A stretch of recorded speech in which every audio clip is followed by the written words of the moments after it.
नमस्कार, FM news देख रहे हैं आप। आपके साथ मैं हूं हर्ष त्यागी और आज उत्तर प्रदेश में पांचवें चरण की वोटिंग चल रही है और इस वक्त की बड़ी खबर से हम आपको अपडेट करा रहे हैं। 9 बजे तक प्रयागराज में 19%, अमेठी में 22% वोटिंग हो चुकी है। बाराबंकी में 18.44%, सुल्तानपुर में 22% वोटिंग 9 बजे तक हुई है।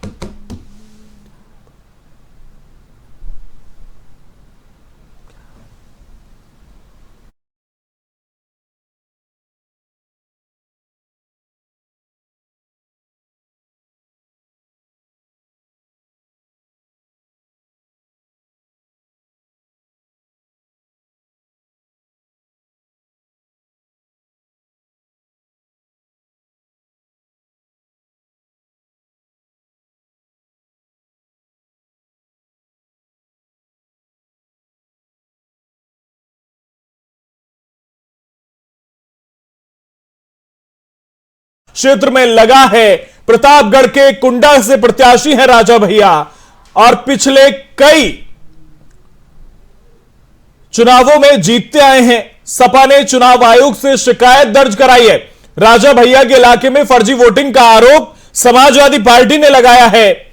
आपको बता दें कि कई बूथों पर फर्जी वोटिंग का आरोप लगा है और इस बार ऐसा हुआ है कि प्रतापगढ़ के कुंडा में राजा भैया के सामने समाजवादी पार्टी ने अपना प्रत्याशी उतारा है और समाजवादी पार्टी अब चुनाव आयोग से शिकायत कर रही है कि राजा भैया के इलाके में फर्जी वोटिंग चल रही है। कई बूथों पर फर्जी वोटिंग का आरोप समाजवादी पार्टी लगा रही है। तो आपको बता दें कि उत्तर प्रदेश के विधानसभा चुनाव के लिए पांचवें चरण की वोटिंग चल रही है। 12 जिलों की 61 विधानसभा सीटों पर वोटिंग चल रही है और राजा भैया के इलाके में फर्जी वोटिंग का आरोप समाजवादी पार्टी ने लगाया है। 11 बजे तक कुल 21.39% वोटिंग उत्तर प्रदेश में हुई है और सबसे ज्यादा मतदान चित्रकूट में हुआ है। तो उत्तर प्रदेश में आज पांचवें चरण का मतदान हो रहा है और इस चरण में अवध और पूर्वांचल के 12 जिलों की 61 सीटें दांव पर हैं। सुबह 11 बजे तक 21.39% वोटिंग हो चुकी है। इससे पहले सुबह 9 बजे तक 8.02% वोटिंग हुई थी। सबसे ज्यादा जो वोटिंग हुई है वो चित्रकूट में हुई है। 25.59% वोटिंग हुई है। अयोध्या की अगर बात करें तो अयोध्या में 24.61% मतदान हुआ है, जो दूसरे नंबर पर है और सबसे कम वोटिंग बाराबंकी में हुई है, 18.67%। बेहद महत्वपूर्ण यह चरण और सबसे ज्यादा सीटें इस चरण में उत्तर प्रदेश के विधानसभा चुनाव में हैं। तो 12 जिलों की 61 विधानसभा सीटों पर वोटिंग चल रही है। 11 बजे तक 21.39% वोटिंग हो चुकी है और सपा ने चुनाव आयोग से शिकायत की है कि प्रतापगढ़ के कुंडा में, यानी कि जो राजा भैया का इलाका है, वहां पर फर्जी वोटिंग चल रही है। कई बूथों पर फर्जी वोटिंग का आरोप है।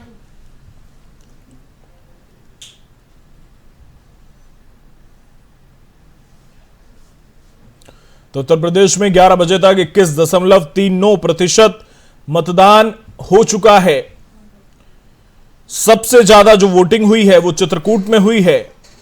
उसके बाद अयोध्या में भी सबसे ज्यादा वोटिंग हुई है। दूसरे नंबर पर अयोध्या है। चित्रकूट में 25.59%, अयोध्या में 24.61%, बहराइच में 22.82%। उसके बाद अमेठी में अच्छी खासी वोटिंग चल रही है। 21.5% वोटिंग अमेठी में हुई है।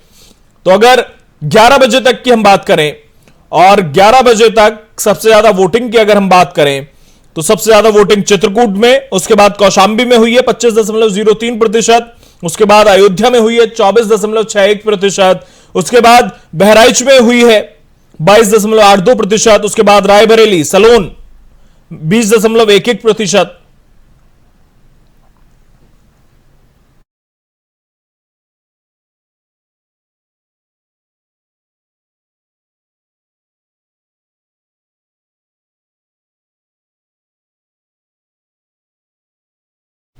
और उत्तर प्रदेश में 5वें चरण का मतदान चल रहा है। जनता का मूड क्या है, ये जानने के लिए हमारे एग्जीक्यूटिव एडिटर अक्षय राय जनता के बीच पहुंचे और क्या कुछ कहना है सुल्तानपुर की जनता का, सुनिए। विनोद सिंह हमारे साथ मौजूद हैं। मतदान कर लिया है सर, क्या उम्मीद कर रहे हैं इस बार? उम्मीद आप देख नहीं रहे हैं, यहाँ शायद एक आध वोट गलती से पड़ जाए किसी और दल के पक्ष में। ये 100% ये आदरणीय मोदी जी, आदरणीय योगी जी के नाम पे अब किसी से पूछ लीजिए। यहाँ डबल इंजन की सरकार मतलब काम कर रही है, उसका इम्पैक्ट काम कर गई है। लोगों ने 5 साल और 8 साल देखा है। यहाँ तो भारतीय जनता पार्टी जो कहती है वो करती है, ये लोगों ने देख लिया।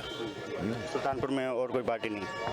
कहाँ कब एक आध दो पिछली बार थोड़ा बहुत 2-4 हज़ार वोटों से रह गई थी, तो इस बार देखिएगा वो भी 20,000-25,000 से जीतने जा रहे हैं बजरंगी भाई। सीएम बुलडोजर का भी चर्चा कर गए यहाँ पे। अरे भाई वो तो उनका निशान है, उसी बुलडोजर का 5 साल तो उन्होंने सदुपयोग किया और उन लोगों के खिलाफ जो बाकायदे अरबों उन्होंने अवैध रूप से धन अर्जित किया और करोड़ों के महल बनाए, तो ये योगी सरकार में नहीं चलेगा ना।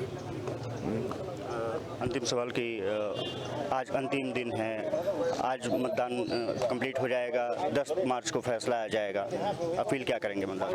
अपील मैं यही करूंगा कि एक तो इलेक्शन कमीशन को मैं धन्यवाद देना चाहता हूं, लोकल प्रशासन को, पुलिस प्रशासन को, जनरल एडमिनिस्ट्रेशन को, उनकी व्यवस्थाएं अच्छी हैं, ठीक हैं और मैं यही मतदाताओं से करूंगा, एक मत का अधिकार आपको मिला है। 5 वर्षों में 8 वर्षों में आपने जो शासन देखा है और उसके पक्ष में 100% मतदान करें। कल अखबार में यह है कि भाई सुल्तानपुर में 90-95% वोटिंग हुई है। ये मैं अपील करता हूं कि कल ये खबर मिलनी चाहिए। तो ये थे विनोद सिंह साहब, तमाम मुद्दों पर चर्चा की। कैमरा निहाल के साथ मैं अक्षय राय, FM न्यूज़ सुल्तानपुर। विनोद सिंह हमारे साथ। सुल्तानपुर सहित 12 जनपदों की 61 विधानसभा सीटों पर मतदान प्रक्रिया जारी है और सुल्तानपुर में इस समय मतदान चल रहा है। सेल्फी पॉइंट ये है, यहाँ पर मतदान होने के बाद लोग सेल्फी पॉइंट पर अपना फोटो भी खिंचा रहे हैं। हमारे साथ कुछ लोग मौजूद हैं, उन्हीं से चर्चा कर लेते हैं। दादा, किन मुद्दों पर आपने मतदान किया है? राष्ट्रवाद के मुद्दे पर। राष्ट्रवाद के मुद्दे पर। आपने बहुत चुनाव देखे होंगे, इस बार का चुनाव किस तरह से अलग दिख रहा है? ये बहुत निर्णायक है और देश और दिशा समाज की दिशा बदलने वाला है। अच्छा, कौन बदलेगा? बीजेपी बदलेगी। दादी, आपने किन मुद्दों पर मतदान किया है? क्या? किन मुद्दों पर मतदान किया है? क्या चाहिए आपको यहाँ पर? अरे यहाँ पर क्या चाहिए आपको? क्या बताएं क्या? चलिए, तो साफ तौर पर है कि कुछ लोग और मौजूद हैं, उनसे चर्चा कर लेते हैं। क्या मुद्दे होने चाहिए यहाँ पर, आपको लगता है क्या होने चाहिए सुल्तानपुर में? पहली चीज तो सड़क की समस्या यहाँ बड़ी है, जाम लगता है यहाँ पे बहुत, तो उस जाम के लिए जो है किसी भी सरकार को कम से कम चाहे वो बनाए चाहे वैसे रोड बनाए, उसकी ये समस्या मेन है। आप क्या कहेंगे कि क्या होना चाहिए यहाँ पे? वास्तव में शिक्षकों की समस्या एक विकट समस्या है जिसको सरकारों ने जो है अभी तक तवज्जो नहीं दिया, खास करके कोई मुद्दे पे बोला ही नहीं। तो विकास के साथ साथ जब तक शिक्षक बैकबोन होता है सोसाइटी का, जब तक वो नहीं मजबूत होगा तब तक देश कैसे मजबूत होगा? हम केवल राष्ट्र के नाम पे ऐसे ही हवा में वोट नहीं कर सकते ना। ये मेन मुद्दा है, शिक्षक टॉप टू बॉटम, जब तक शिक्षक नहीं मजबूत होगा तब तक कुछ नहीं होगा। चलिए कुछ लोगों से और चर्चा कर लेते हैं। मैडम, आपने मतदान कर लिया है, क्या कहेंगे, क्या मुद्दा यहाँ पर है? बस सर, विकास ही है और तो कुछ नहीं है। विकास होनी चाहिए। हाँ। इसका अलावा शिक्षा, स्वास्थ्य? अरे वो तो है ही, लेकिन विकास भी है सारी पार्टीज के लिए। हाँ, तो साफ तौर पर है कि विकास मुद्दा है, शिक्षा, स्वास्थ्य और रोजगार भी मुद्दा है। हमारे साथ एक और लोग मौजूद हैं। मतदान में अभी का मुद्दा तो ये होना चाहिए, शिक्षा की व्यवस्था अच्छी होनी चाहिए, स्वास्थ्य की व्यवस्था अच्छी होनी चाहिए और जातिवाद और धर्म भेद ये सारी चीजें खत्म होनी चाहिए। एक स्वस्थ भारत का निर्माण होना चाहिए। स्वस्थ भारत का निर्माण होना चाहिए, ऐसा यहाँ के मतदाताओं का मानना है। कैमरा निहाल के साथ मैं अक्षय राय, FM न्यूज़ सुल्तानपुर। सुल्तानपुर बाराबंकी के नगरपालिका बूथ संख्या 355 पर 1.5 घंटे से लोग अपनी बारी का इंतजार कर रहे हैं और पहले ईवीएम मशीन बदली गई, वहीं दूसरी मशीन भी तकनीकी खराबी होने के कारण मतदाता उसका प्रयोग नहीं कर पा रहे थे। यह मशीन 1 घंटे से खराब है, कहीं एक खत्म होगी दूसरी आई, दूसरी अभी होमगार्ड वाले डांट रहे हैं, लाइन करो, भागो, मारने लगा, यूं नहीं क्यों, नहीं क्यों। कितने बजे डरवा रहे हैं 1 घंटे से। कौन सी बूथ है? कहाँ का? 355 नगर पालिका। क्या वोट नहीं पड़ा आपका? नहीं पड़ा है, कितने बजे? 1 घंटे से खड़े, 1.5 घंटे से कहा भाग जाने पड़ी हो। 1.5 घंटा हो गया, 1.5 घंटे हो गए। अच्छा, क्या बता रहे हैं? ईवीएम गड़बड़ है, उसको सही किया जा रहा है। कब 1.5 घंटे से गड़बड़ है? हाँ, लगभग 1.5 घंटे। कौन सा पोलिंग बूथ है आपका लगता है? 355 है सर। 355। देखिए, 5वें चरण का में बाराबंकी आता है और बाराबंकी आज चुनाव हो रहा है और सभी जगह जो पहले चरण से लेके और 7वें चरण तक मुद्दे लगभग स्थानीय मुद्दों को छोड़कर मुद्दे लगभग बराबर रहेंगे। छुट्टे जानवर की समस्या बेहद गंभीर है और वो सब जगह है उत्तर प्रदेश में, एक कोने से लेकर दूसरे कोने। बेरोजगारी है, गरीबी है, जो लैंड ऑर्डर की सिचुएशन है वो काबू के बाहर है। NCRB की रिपोर्ट के अनुसार ही उत्तर प्रदेश क्राइम में नंबर 1 है, लेकिन नज़रअंदाज करते हैं अपने भाषणों में भारतीय जनता पार्टी के नेता। तो गंभीर मुद्दे हैं। सर, आपके बेटे यहाँ से चुनाव लड़ रहे हैं, किस तरह से वो इस बार जीतेंगे? क्या रणनीति बनाई आपने? देखिए, बाराबंकी में जैतपुर विधानसभा से तनुज पूनिया जो मेरे बेटे हैं वो चुनाव लड़ रहे हैं और उन्होंने बड़ी मेहनत की है, जन जन तक संपर्क किया है, लोगों को 1-1, 2-2 राउंड सभी ग्राम सभाओं में करीब सभी बूथ तक वो पहुंचने का उन्होंने प्रयास किया है। देखिए, 5वें चरण का में बाराबंकी आता है और बाराबंकी आज चुनाव हो रहा है और तो यूपी का रण और 5वां चरण आज है। 12 जिलों की 61 विधानसभा सीटों पर मतदान चल रहा है। 692 कुल प्रत्याशी हैं इस चरण में, जिनकी किस्मत आज ईवीएम में कैद हो जाएगी। 2 करोड़ 24 लाख मतदाता हैं जो आज 692 की किस्मत का फैसला करेंगे, जिनमें 1 करोड़ 19 लाख पुरुष मतदाता हैं और महिला मतदाताओं की बात करें तो 1 करोड़ 4 लाख महिला मतदाता हैं जो आज 692 उम्मीदवारों की किस्मत का फैसला करेंगी। और थर्ड जेंडर जो मतदाता हैं वो 1752 हैं।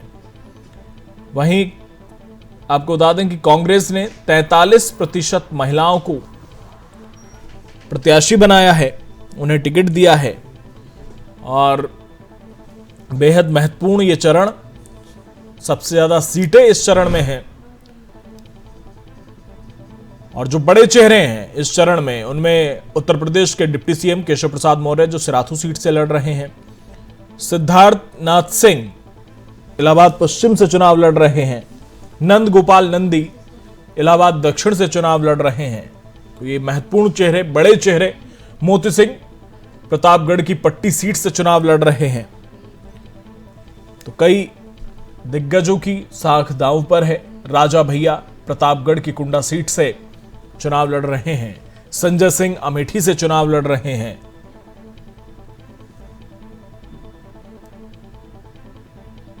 अनुपमा जायसवाल बहराइच से चुनाव लड़ रही हैं। तो तमाम दिग्गज चेहरे हैं जिनकी प्रतिष्ठा दांव पर है और उनकी किस्मत आज ईवीएम में कैद हो जाएगी। आराधना मिश्रा रामपुर खास से चुनाव लड़ रही हैं। तो कई महत्वपूर्ण चेहरे हैं आज। डिप्टी सीएम केशव प्रसाद मौर्य हैं, सिद्धार्थनाथ सिंह हैं, नंदगोपाल नंदी हैं, आराधना मिश्रा हैं। और अगर केसेस की बात करें तो 185 प्रत्याशियों पर आपराधिक मामले हैं और 141 प्रत्याशियों पर गंभीर आपराधिक मामले हैं जो इस चरण में चुनाव लड़ रहे हैं। सपा के 60 में से 42 प्रत्याशियों पर आपराधिक मुकदमे दर्ज हैं और बीजेपी के 52 में से 25 उम्मीदवारों पर आपराधिक मामले दर्ज हैं। बसपा के 61 में से 23 प्रत्याशियों पर आपराधिक मुकदमे दर्ज हैं। तो बेहद महत्वपूर्ण ये जानकारी हम आपको बता रहे हैं। कांग्रेस के 61 में से 23 प्रत्याशियों पर आपराधिक मुकदमे दर्ज हैं। तो बसपा कांग्रेस के लगभग 1/3 प्रत्याशी आपराधिक मामलों पर हैं। और अगर शिक्षित होने की बात करें तो 407 यानी कि 59% प्रत्याशी ग्रेजुएट हैं और 231 प्रत्याशी 5वीं से 12वीं पास हैं। 34% प्रत्याशी ऐसे हैं और 6 उम्मीदवार इनमें ऐसे हैं जो अशिक्षित हैं और 32 उम्मीदवारों ने खुद को केवल शिक्षित बताया है, साक्षर बताया है। प्रत्याशियों की अगर हम उम्र की बात करें तो 248 प्रत्याशी यानी कि 36% जो प्रत्याशी हैं वो 25 साल से 40 साल के बीच हैं। 368 प्रत्याशी 41 से 60 साल के बीच है। 54% के लगभग ये प्रत्याशी हैं और 10% उम्मीदवार ऐसे हैं जिनकी उम्र 61 से 80 साल के बीच है। और अगर अमीरी की बात करें, पैसे की बात करें तो बीजेपी के 90% प्रत्याशी करोड़पति हैं। अपना दल सोनेलाल के 86% प्रत्याशी करोड़पति हैं। समाजवादी पार्टी के 83% प्रत्याशी करोड़पति हैं। तो पैसे की कोई कमी नहीं है। बहुजन समाज पार्टी के 72% प्रत्याशी करोड़पति हैं।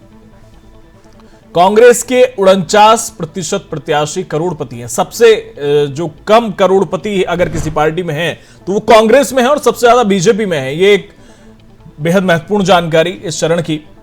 और गोरीगंज हो, अमेठी हो, सुल्तानपुर हो, सदर हो, लंबुआ हो, कादीपुर हो, चित्रकूट, मानिकपुर, रामपुर खास, बायागंज, कुंडा, विश्वनाथगंज, प्रतापगढ़, पट्टी, रानीगंज, सिराथू, फाफामाऊ, तमाम ये वो 61 सीटें हैं जिन पर आज मतदान हो रहा है और उनकी किस्मत ईवीएम में कैद हो रही है। 10 मार्च को खुलासा होगा कि इस रण का महारथी कौन रहा।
और बाराबंकी से एक बड़ी खबर आ रही है। बाराबंकी में एक गांव के लोगों ने मतदान का बहिष्कार किया है। उनका साफ तौर से कहना है कि जब पिछले 5 सालों में कुछ नहीं किया तो आखिर वोट किस बात का।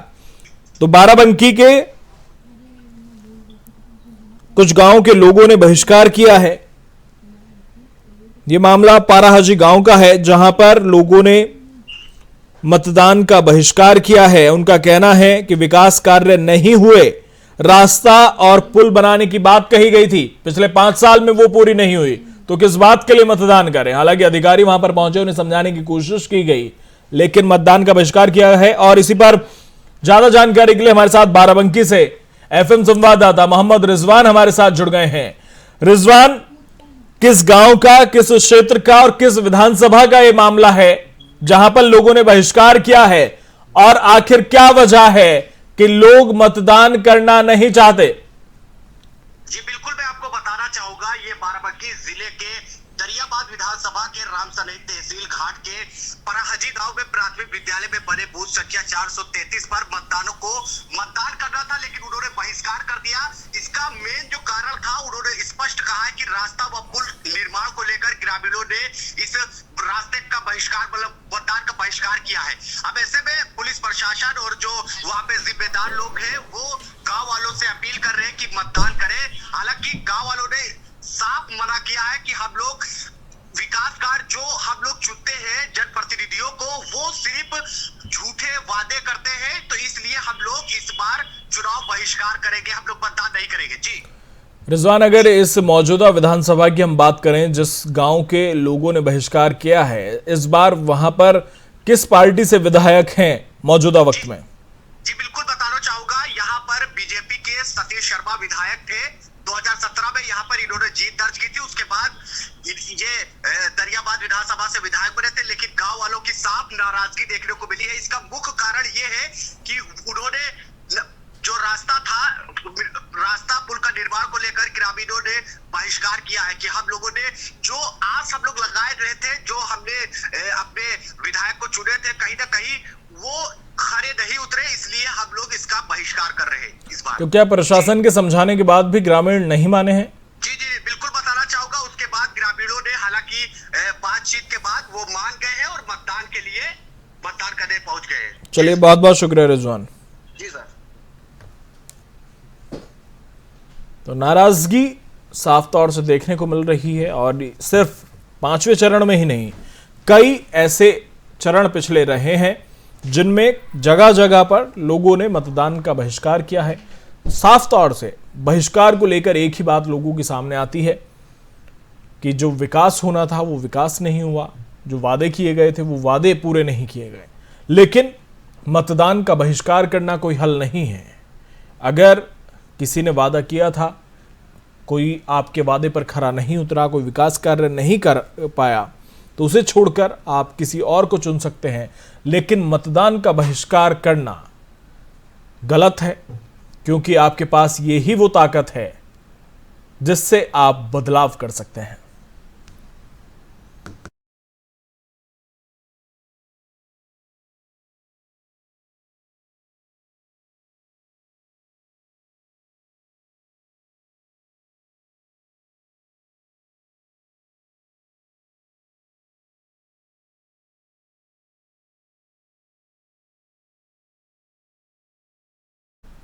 वहीं उत्तर प्रदेश के डिप्टी सीएम केशव प्रसाद मौर्य ने जनता से ज्यादा वोट करने की अपील की है और अपनी भागीदारी बढ़ाने को कहा है। करता हूं, घरों से निकलें और अपने मताधिकार का प्रयोग करें। आज लोकतंत्र की ताकत प्रकट करने का सबसे महत्वपूर्ण दिन है। 5वें चरण का चुनाव है, अभी 2 चरण जो और बाकी है, उस समय भी हम अपील करेंगे। लेकिन आज के जो 27 तारीख 5वें चरण के मतदान की दृष्टि से आज 61 सीटों पर मतदान हो रहा है। मैं शहर उत्तरी विधानसभा क्षेत्र में मेरा नाम मतदाता सूची में है, और यहाँ ज्वाला देवी विद्या मंदिर में मैंने अपने मताधिकार का प्रयोग किया है। और सभी युवाओं से, सभी माताओं बहनों से, सभी बड़े बुजुर्गों से और सभी वर्ग के लोगों से अपील करता हूँ कि वो सब अपने घर से और अपने मताधिकार का प्रयोग। केशव जो कितनी सीट आ रही है, और अखिलेश यादव कह रहे हैं कि भाजपा साफ हो रही है। देखिए, मैं अगर कहूँ, अब चूंकि पोलिंग स्टेशन पे हूँ, उचित नहीं लगता, लेकिन फिर भी हम 300 से ज़्यादा सीटों के साथ फिर सरकार बना रहे हैं। श्री अखिलेश यादव जी से आप सबके माध्यम से मेरा सवाल है, और आप भी एक सवाल पूछ दीजिएगा कभी अगर इस तरह का बयान दें कि 2014 में उन्होंने कितना दावा किया था, 2017 में कितना दावा किया था, बुआ भतीजे मिलकर के चुनाव लड़े तब कितना दावा किया था। खोदा पहाड़ निकली चूहिया, उनके दावों पर आप मुझसे सवाल करते हो। वक्त हो चला एक छोटे से ब्रेक का, जल्द लौटेंगे।